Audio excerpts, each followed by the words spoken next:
वो बूढ़ी दादी, दिल छू लेने वाली कहानी।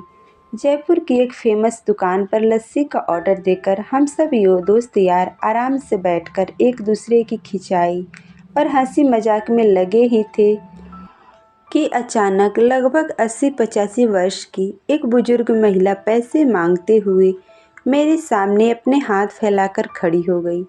उनकी कमर झुकी हुई थी, होठ सूखे थे, चेहरे की झुर्रियों में भूख तैर रही थी, नेत्र भीतर को धंसे हुए किंतु सजल थे।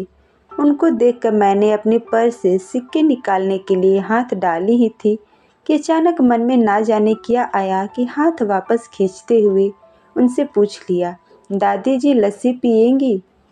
मेरी इस बात पर दादी अचंभित हो गई, पर मेरे दोस्त उनसे भी ज़्यादा अचंभित हो गए, क्योंकि अगर मैं उनको पैसे देती तो बस 10 या 5 रुपए ही देती, लेकिन एक लस्सी तो 40 रुपए की एक है। इसलिए लस्सी पिलाने से मेरे गरीब हो जाने की और उस बूढ़ी दादी के द्वारा मुझे ठगकर अमीर हो जाने की संभावना बहुत ज़्यादा बढ़ गई थी।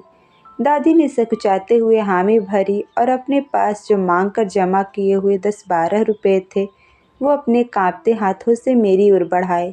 मुझे कुछ समझ नहीं आया तो मैंने उनसे पूछा, ये किस लिए? इनको मिलाकर मेरी लस्सी के पैसे चुका देना बेटी। भाव तो मैं उनको देखकर ही हो गई थी, रही बची कसर उनकी इस बात ने पूरी कर दी। एकाएक मेरी आंखें छलछला आई और भरभराए हुए गले से मैंने दुकान वाले से एक लस्सी बढ़ाने को कहा। उसने अपने पैसे वापस मुट्ठी में बंद कर लिए और पास ही जमीन पर बैठ गई। अब मुझे अपनी लाचारी का अनुभव हुआ, क्योंकि मैं वहाँ पर मौजूद दुकानदार, अपने दोस्तों और कई अन्य ग्राहकों की वजह से उनको कुर्सी पर बैठने के लिए नहीं कह सकी। डर था कि कहीं कोई टोक न दे। एक भीख मांगने वाली बूढ़ी महिला के उनके बराबर में बिठाए जाने पर कहीं किसी को आपत्ति न हो जाए, लेकिन वो जिस कुर्सी पर मैं बैठी थी मुझे काट रही थी।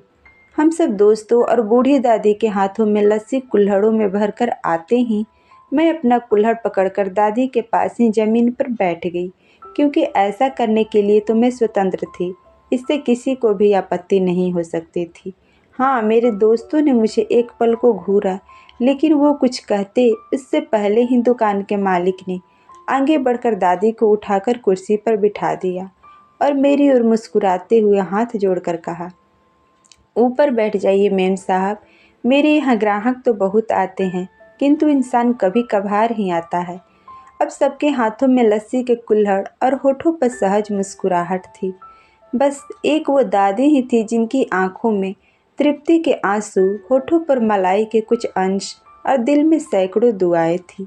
न जाने क्यों जब कभी हमें 10-20 रुपए किसी भूखे गरीब को देने या उस पर खर्च करने होते हैं तो वो हमें बहुत ज़्यादा लगते हैं। लगता है कि उसे इतना देकर कहीं हम गरीब ना हो जाएं। लेकिन सोचिए कि क्या वो चंद रुपए किसी के मन को तृप्त करने से अधिक कीमती है? जब कभी भी ऐसा अवसर मिले, ऐसे दयापूर्ण करुणामय काम करते रहें, क्योंकि उनकी आत्मा को संतुष्टि देकर आपका मन खुद ब खुद संतुष्ट हो जाएगा, भले ही कोई आपका साथ दे या ना दे। तो दोस्तों, ये कहानी आपको कैसी लगी कमेंट में ज़रूर लिखें। कहानी अगर आपके दिल को छू गई हो तो इसे लाइक करें, शेयर करें और हमारे चैनल को सब्सक्राइब ज़रूर करें, ताकि आगे भी आपको ऐसी ही कहानियाँ मिलती रहे। धन्यवाद।